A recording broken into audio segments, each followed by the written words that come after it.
बिस्मिल्लाहिर्रहमानिर्रहीम। अस्सलाम वालेकुम। वेलकम स्टूडेंट्स, होपफुली आप सब खैरियत से होंगे। स्टूडेंट्स, आज की इस वीडियो में हम क्लास 10th की एक्सरसाइज 13.3 जो कि ज्योमेट्री पे बेस करती है, क्वेश्चन नंबर 8 हम इस एक्सरसाइज का इंशाल्लाह सॉल्व करेंगे, जिसमें हम बेसिकली प्रोसेस सीखेंगे कि transverse common tangents for unequal circles कैसे ड्रा किए जाते हैं। ठीक है, transverse common tangent for equal circles की वीडियो आपने होपफुली देख ली होगी। इसके बाद अब हम अनइक्वल सर्कल्स की तरफ बढ़ेंगे। ठीक है, आपकी बुक की स्टेटमेंट में अगर आप पढ़ें अपनी बुक सामने रख के, तो आपको नज़र आएगा कि वहाँ पे दो सर्कल्स का जिक्र किया गया है कि उनमें से एक सर्कल का रेडियस हो 3.5 सेंटीमीटर और दूसरे का रेडियस हो 2 सेंटीमीटर। ठीक है, तो हमने एक सर्कल के रेडियस को R1 का नाम दे दिया, दूसरे को R2 का नाम दे दिया, और फिर उसने ये बोला कि उन दोनों सर्कल का जो सेंटर है उसके दरमियान डिस्टेंस 6 सेंटीमीटर होना चाहिए। तो वो हमने D के नाम से यहाँ पे नोट कर लिया है, D = 6 सेंटीमीटर। आफ्टर दैट अब हम अपने डायग्राम को बाकायदा स्टार्ट करते हैं। स्टूडेंट्स, जो D की वैल्यू थी 6 सेंटीमीटर, उसको हमने ड्रा कर लिया। सबसे पहले एक लाइन सेगमेंट हमने ड्रा की जिसकी लेंथ हमने रखी 6 सेंटीमीटर। उसके बाद अब हम ये दोनों सर्कल्स ड्रा करेंगे, जिनमें से एक सर्कल है 3.5 सेंटीमीटर का। हम कंपास को यूज़ करेंगे और स्केल पे हम 3.5 सेंटीमीटर जो है वो इसका मेजर कर लेते हैं। ठीक है, और हम ये सर्कल ड्रा करेंगे पॉइंट ए पे की। ठीक है, तो जो सर्कल हमारा ज़्यादा रेडियस का होगा उसको पॉइंट ए पे ड्रा किया जाएगा। स्टूडेंट्स, हमने 3.5 सेंटीमीटर रेडियस का एक सर्कल पॉइंट ए पे ड्रा किया। आफ्टर इट अब हम जो दूसरा सर्कल है 2 सेंटीमीटर का, हम उसको ड्रा करेंगे पॉइंट बी पे। ठीक है, पॉइंट बी पे हम उसको ड्रा करेंगे। ये हमारे पास पॉइंट बी है जी। तो स्टूडेंट, दोनों सर्कल ड्रा करने के बाद अब हमारा जो अगला काम है वो ये है कि ए बी जो लाइन सेगमेंट है इसका परपेंडिकुलर बाइसेक्टर ड्रा करना है। ठीक है, तो हम उसके लिए कंपास को खोल लेंगे तकरीबन लाइन ए बी के इक्वल या उससे थोड़ा सा कम।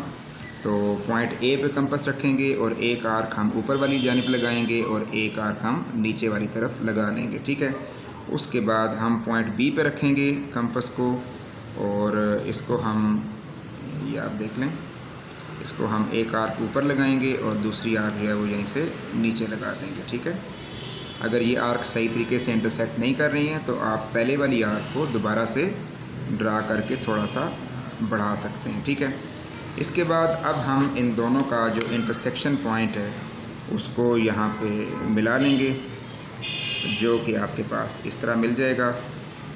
तो ये हमारा इसका परपेंडिकुलर बाइसेक्टर ड्रा हो जाएगा।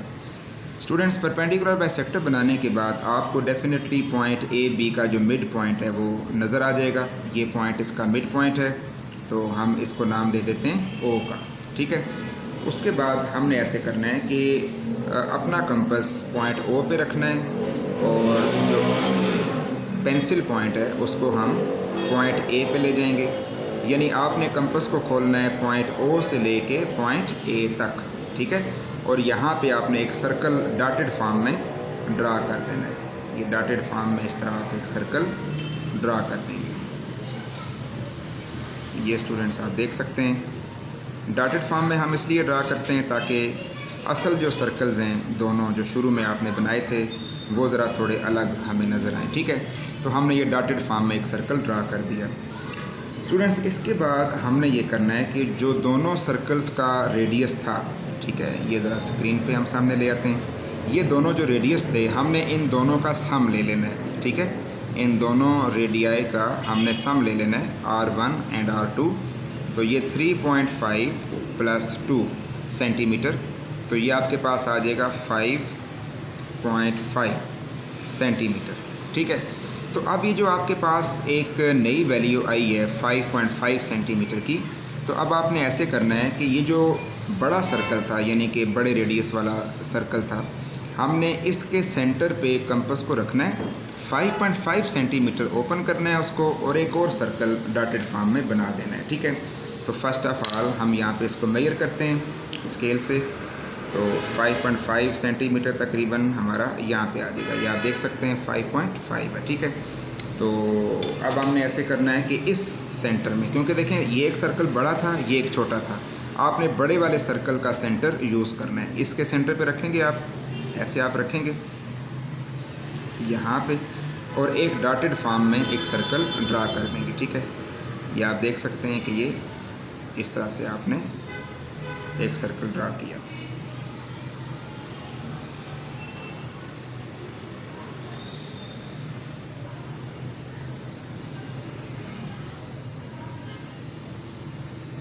ठीक है स्टूडेंट्स, तो ये आप देख सकते हैं कि हमने एक और सर्कल अभी यहाँ पे बना लिया है। स्टूडेंट्स, इसके बाद हमने ये देखना है कि ये जो डॉटेड फॉर्म में आपने दो सर्कल्स बनाए थे, दो कौन से, एक तो ये पहले बनाया था आपने ये वाला, और एक अभी आपने बनाया दूसरा ये बड़े वाला। ठीक है, आपने ये गौर से चेक करना है कि ये दोनों डॉटेड फॉर्म वाले सर्कल्स किस जगह पे एक दूसरे को इंटरसेक्ट कर रहे हैं। ठीक है, तो आपको एक पॉइंट ये नज़र आएगा जहाँ पे ये दोनों इंटरसेक्ट कर रहे हैं, दूसरा पॉइंट आपको यहाँ पे मिलेगा। ठीक है, इस जगह पे इनकी जो है वो इंटरसेक्शन यहाँ पे हो रही है।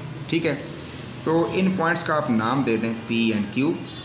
तो आपने ऐसे करना है कि पॉइंट A को P के और Q के साथ ज्वाइन कर देना है। ठीक है, पॉइंट A को आपने P के साथ ज्वाइन किया, ये इस तरह से। ठीक है, और इसी तरह फिर आपने पॉइंट A को Q के साथ भी ज्वाइन करना है। ठीक है, तो ये आपने Q के साथ भी इसको ऐसे ज्वाइन कर दिया। ठीक है, अच्छा, Q से हम थोड़ा सा आगे भी लेके जा सकते हैं, उसमें भी कोई इशू नहीं है, और अगर Q पे आके रोक दें तो तब भी वो बिल्कुल ठीक होगा। तो ये आपने इस तरीके से बनाया। अच्छा, अब ये जो लाइन आपने बनाई है, इस लाइन का मकसद क्या था? मकसद ये था कि हमने ये देखना है कि जब ये लाइन हम बनाएंगे तो ये असल जो सर्कल था, असल सर्कल ये वाला था। ठीक है, तो ये लाइन इस असल सर्कल को कहाँ पे जाके इंटरसेक्ट कर रही है? तो ये लाइन गुज़र रही थी यहाँ से, तो इस पॉइंट को हम नाम दे देते हैं X का। नाम आप कोई भी यूज़ कर सकते हैं। और नीचे वाली साइड पे भी अगर आप देखें तो ये जो दूसरी लाइन है, ये इस लाइन को इंटरसेक्ट कर रही थी, सॉरी सर्कल को, यहाँ पे, और इस पॉइंट को हम नाम दे देते हैं Y का। ठीक है स्टूडेंट्स, बहुत ही तवज्जो से आपने समझना है क्योंकि डायग्राम थोड़ी सी कॉम्प्लिकेटेड हो जाएगी यहाँ से। तो अब आपने ऐसे करना है कि ये X और Y दोनों सर्कल्स जो पॉइंट थे इसके आपने मेंशन कर लिए। अब आपने ऐसे करना है कि ये जो एंगल बन रहा है, यानी कि BAX भी कह सकते हैं, BAP, ये जो एंगल बन रहा है, ये आपने D की मदद से चेक करना है कि ये कितने डिग्री का एंगल बन रहा है। ठीक है, इसको बहुत केयरफुली आपको चेक करने की ज़रूरत होगी। तो D आप इस पर रखेंगे, तो ये आप इसका चेक करें कि एंगल कितने डिग्री का बन रहा है। ठीक है, तो ये एंगल आपका तकरीबन बन रहा है 22 डिग्री का। ठीक है, तकरीबन ये 22 डिग्री का एंगल बन रहा है। ठीक है, ये अब आप चेक करें, ये यहाँ पे हमारे पास 20 डिग्री का एंगल था, 21 और 22, तो ये एंगल हमारे पास 22 डिग्री का है, 22 डिग्री का। ठीक है, आप यहाँ पे लिख सकते हैं। बिल्कुल इसी तरह आप नीचे वाला एंगल अगर चेक करना चाहें तो वो आप D को ऐसे उल्टा करके रखेंगे। ठीक है, तो ये आप यहाँ पे भी चेक कर सकते हैं कि ये कितने डिग्री का एंगल है। तो ये भी अगर आप चेक करें तो ये भी तकरीबन एंगल बन रहा है इसका 20 और ये 24 के करीब बन रहा है। ठीक है, तो ये एंगल भी आपका 24 डिग्री का बन रहा है। ठीक है, तो आपने यहाँ पे मेंशन कर दिया। अच्छा, अब ये जो दो एंगल्स आपने यहाँ पे मेजर किए हैं, अब इन दोनों एंगल्स को आपने पॉइंट B पे भी ड्रा करना है। ठीक है, पॉइंट B पे भी आप यही दो एंगल्स ड्रा करेंगे और उनकी डायरेक्शन इस तरफ होनी चाहिए। ठीक है, उधर नहीं होनी चाहिए बल्कि इस तरफ होनी चाहिए। ठीक है, तो अब देखिए यहाँ पे 22 डिग्री का एंगल था, तो यहाँ पे एक एंगल हम खुद बनाने लगे हैं 22 डिग्री का एंगल। ठीक है, ये अब आप देख सकते हैं, ये यहाँ पे आप इसको रखेंगे और 22 डिग्री का एंगल आपका तकरीबन यहाँ पे ऐसे बन जाएगा 22 डिग्री। ठीक है, तो ये पॉइंट आप इसके साथ चलिए D से ही हम मिला लेते हैं। ठीक है स्टूडेंट्स, इसको आपने ऐसे एंगल बना दिया यहाँ पे, ये जी। ठीक है, अच्छा, अब आप ये देख सकते हैं कि ये जो आपने एंगल की लाइन बनाई है 22 डिग्री की, ये हमारे इस सर्कल को कहाँ पे मिल रही थी? तो ये इस सर्कल को मिल रही है यहाँ पे। ठीक है, तो इसका नाम हम रख देते हैं S, इसको हम एस का नाम दे देते हैं, ठीक है। अच्छा, अब आप नीचे वाली साइड पे अगर बनाएंगे तो देखें वहाँ पे 24 डिग्री का एंगल बन रहा था, तो हमने भी इधर कितने डिग्री का एंगल बनाना है, 24 डिग्री का, यानी कि दोनों एंगल्स इक्वल रखने हैं, ठीक है। तो यहाँ पे आप अपनी डी रखेंगे और 24 डिग्री का एंगल आपका तकरीबन ये 25 और ये थोड़ा सा ऐसे पीछे, ये आप 24 डिग्री का एंगल बना देंगे, ठीक है जी। ये आपने बना दिया 24 डिग्री का एंगल, ठीक है। ये एंगल 22 डिग्री का बनाया था और ये बना दिया 24 का। अब ये जो लाइन 24 डिग्री के एंगल वाली है, ये हमारे इस सर्कल को इस पॉइंट पे मिल रही है, तो इस पॉइंट को हम नाम दे देते हैं टी। इस पॉइंट का नाम हो जाएगा टी। स्टूडेंट्स, अब आपने बहुत केयरफुली डायग्राम को देखना है। तो अब आपने चेक करना है कि हमने ट्रांसवर्स कॉमन टेंजेंट कैसे बनाने हैं। तो स्टूडेंट्स, आपको पता है कि ट्रांसवर्स कॉमन टेंजेंट में एक ऊपर वाला पॉइंट होता है, एक नीचे वाला होता है। इसी तरह यहाँ पे एक ऊपर वाला होगा, एक नीचे वाला होगा, यानी कि वो क्रॉस लाइन बनेगी। तो हम ऐसा करते हैं कि देखें कि इस सर्कल में आपने ये पॉइंट एस लोकेट किया हुआ था और इधर से इस बड़े सर्कल में आपने नीचे एक पॉइंट वाई लोकेट किया हुआ था। तो आपने एस को वाई के साथ मिला लेना है, ठीक है। एस को वाई के साथ मिला लेना है, ठीक है।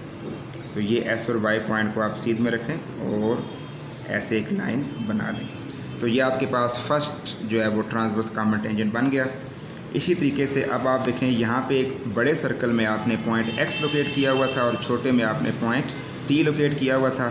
तो अब आपने ऐसे करना है कि पॉइंट एक्स को टी के साथ ज्वाइन कर देना है, पॉइंट एक्स को टी के साथ ज्वाइन कर देना है। तो ये देखें जी, आपके पास दूसरा टेंजेंट बन गया, ठीक है। तो ये आपके पास जो थे ये दो ट्रांसवर्स कॉमन टेंजेंट ड्रा हो गए हैं, ठीक है स्टूडेंट्स। अब आप देख सकते हैं कि ये टेंजेंट जो है ये पहले सर्कल को भी बाहर से टच कर रहा है और ये दूसरे को भी टच कर रहा है, यानी कि दोनों का टेंजेंट है। That's why it is called common tangent. और ये जो टेंजेंट बन रहा है, ये लाइन बड़े सर्कल को भी टच कर रही है और छोटे को भी टच कर रही है। इसका मतलब ये है कि ये भी हमारे पास कॉमन टेंजेंट है दोनों का। तो ये स्टूडेंट्स हमारा यहाँ पे टॉपिक आज का ख़त्म होता है। हमने transverse common tangent for unequal circles को डिस्कस किया। होपफुली आप सब बच्चों को ये समझ आ चुकी होगी। जज़ाकल्लाहु खैर। अस्सलाम वालेकुम।